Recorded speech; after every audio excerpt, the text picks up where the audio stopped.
I was saying to you before we started, I was lucky enough to hear the Costa Rican president give a speech up in at COP26, and he was talking about, we're quite lucky in Costa Rica in a way because everyone needs to plant trees. We're lucky we started 50 years ago or 70 years ago in 1949, but we took choices. We don't have an army, you know. And he said, you know, wars and terrorism. He said, are we really going to say to our children that we took that choice to invest in weapons instead of investing in the things that are actually going to get us out of this crisis? And it was a really, you know, it's a powerful call to arms. He then addressed why it was that Costa Rica was an example in itself, and he said, you know, we are actually, it's the same phrase, we're a living laboratory. That's what they signed up to be in Paris, and you know, it's admirable. And they have also got this, you know, he said, got to tell you, our electric infrastructure, you know, we're 100% renewable, 99.8% renewable. But our electric car infrastructure is terrible. He said, which is why we've just invested into it, because we said we realised we've got, and there was real honesty, you know, something that you see. So you might tell I'm a bit of a fan of the country, and we have a wonderful exemplar project there, but we need more like that. Yeah, we definitely do. And I mean, Costa Rica is a fantastic example. I mean, I went there on a study tour maybe, I don't know, 8 years ago or something like that. And it was really interesting how they approached some of the challenges they had, because they had huge deforestation. But they faced this problem of, do we go in and we plant loads of trees and sod the people, or do we work with the people to try and create a holistic solution? And initially, I could be wrong here, I don't want to put words in any of their mouths, it was a while ago I went there. But essentially what they did was they banned deforestation. And then they found that actually people were still carrying on cutting down the trees to grow food and all this type of thing, as people need to live. And actually they realised, well, actually this isn't going to work, because this is all the people have. They live off the land here. So they started thinking, okay, well, how do we incentivise people to protect the rainforest?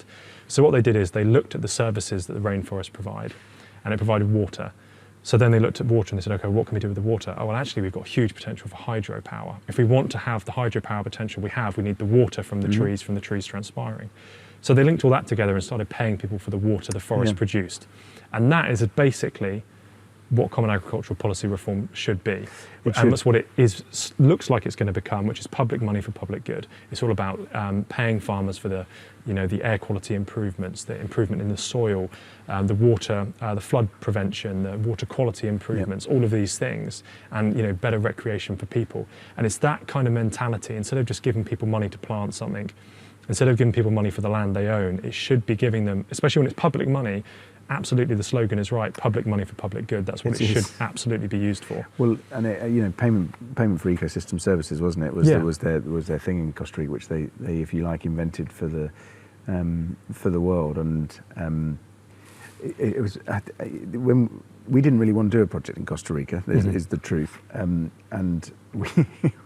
we got ensnared into it by a story, actually, by someone telling us this story. And basically, the project that we have there is 10,000 acres of dry tropical forest, so the rarest type and most endangered type of forest, that had been put together from 43 kind of low-level dairy farms in the late 90s by one guy, a Danish entrepreneur called Peter Collin.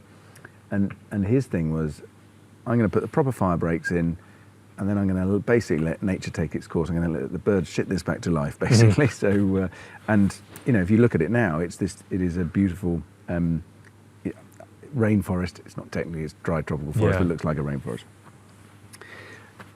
Tim and I, our founder and I, were in Paquera, in the town, and sadly Peter died 5 years ago. And his sons were fulfilling one of his last wishes, which was to gift the water rights back to the town from the forest. And the mayor stood up and said, there used to be murders and assaults and fights because we were always running out of water. And now we have water 365 days a year, and it's because of that forest. He said, in this life, you don't very often get a second chance. We have been gifted one, let's not waste it. And it was that moment, I can still sort of feel the shivers down my spine. It was that moment where we said, we've got to do this project. And the project is exactly, is if you like, a microcosm of the macrocosm that is Costa Rica, which is how do you have healthy people alongside healthy landscapes. Yeah. So what we used to do is put fences around things and say, don't go in there, Yeah. leave it alone. Mm-hmm. What the Costa Ricans have realised, exactly as you say, is we've really got to just we've got to allow people to work with the environment, not against it. Exactly. And I think if we could do that a bit more here as well, and there's all sorts of initiatives. You'll probably have talked to about Half Earth or the 30% by 2030 and all those sort of things, which are kind of are an important part of this. But we've got to just balance. We've got to make sure that isn't people grabbing hold of land and saying this is all mine, and you're not to come in, because that won't work either.